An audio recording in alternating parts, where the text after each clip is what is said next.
And the moment we have all been waiting for, the unboxing and in-depth review of the GoPro Karma Drone.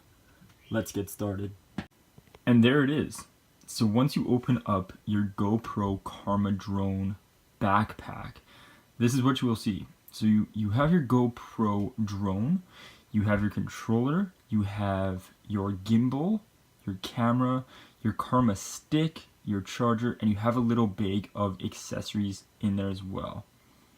Alright, so after all of that, doing a bit of an unboxing tutorial and showing you guys what it all has to offer, I am super upset and super disappointed with the GoPro Karma Drone.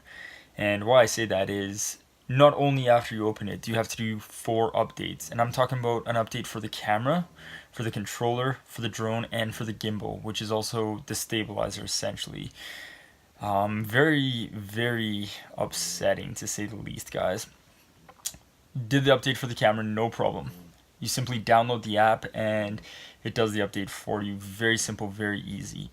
To update the controller, the stabilizer, and the drone itself, you have to connect to Wi-Fi on the drone's controller. Now, I had one hell of a time doing that. It was so difficult. The controller did not want to connect to my Wi-Fi, which was very upsetting. Once it finally did connect to my Wi-Fi, it took about 5 tries before it finally did the update. And once it finally did the update, it took a little bit of time to do the update, which, I mean, there's nothing you can really do about that. But did the 4 updates, was so excited to finally get it out and, you know, get some of that aerial footage as you see in all the other videos, and just to test it, see how it flies, and get my hands-on review about it. I put it up in the air. There is no auto launch, so you gotta launch it yourself into the air. I brought it up, I'm gonna say about 8 to 10 feet in the air. After that, the drone kind of went wonky and it did its own thing. The drone was flying left to right all on its own. Tried to bring it back to me a little bit, and I'm just touching the joystick, very gentle, and the response from the GoPro drone was very aggressive. It came back with a lot of force, I found, and a lot of power. And, you know, there was barely any wind where we are, so I can't say the wind was playing a factor in it, because there wasn't a crazy amount of wind, but it came back very aggressively and with a lot of power, with a lot of authority. And before I knew it, it hit the ground and it broke. Now, very very upsetting to say that in the least. Unfortunately, I didn't even get that footage. It wasn't even recording. I don't know what went wrong there. I powered everything on.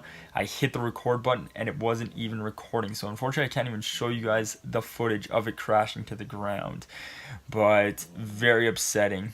It was only the propellers that broke, I will say that.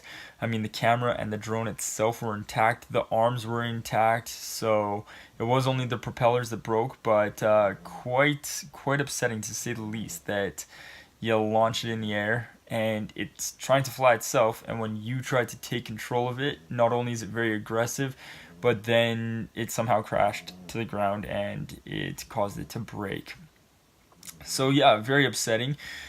And that's my review on the GoPro drone. If you guys do decide to get one, make sure you update everything before you take it out on the field. I thought you only had to update the camera right off the bat. I was wrong, so I had already been out onto the field once to use the drone, and then I come back, finally connects to the internet, the controller. Then I do the remaining 3 updates, which is for the controller, the drone, and the stabilizer. Then I take it back out.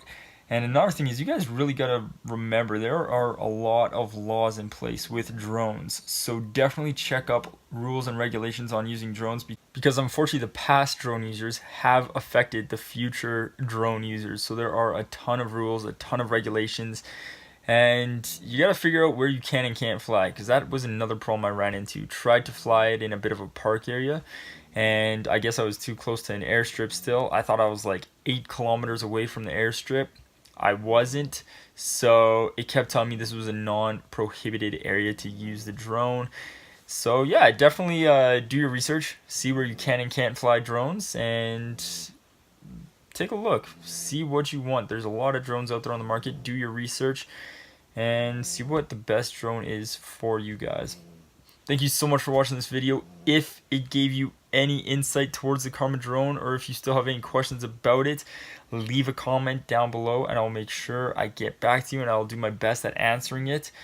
And until next time, guys, thanks for watching. Subscribe to the channel, see what crazy things come in the future, and take it easy. Let's go.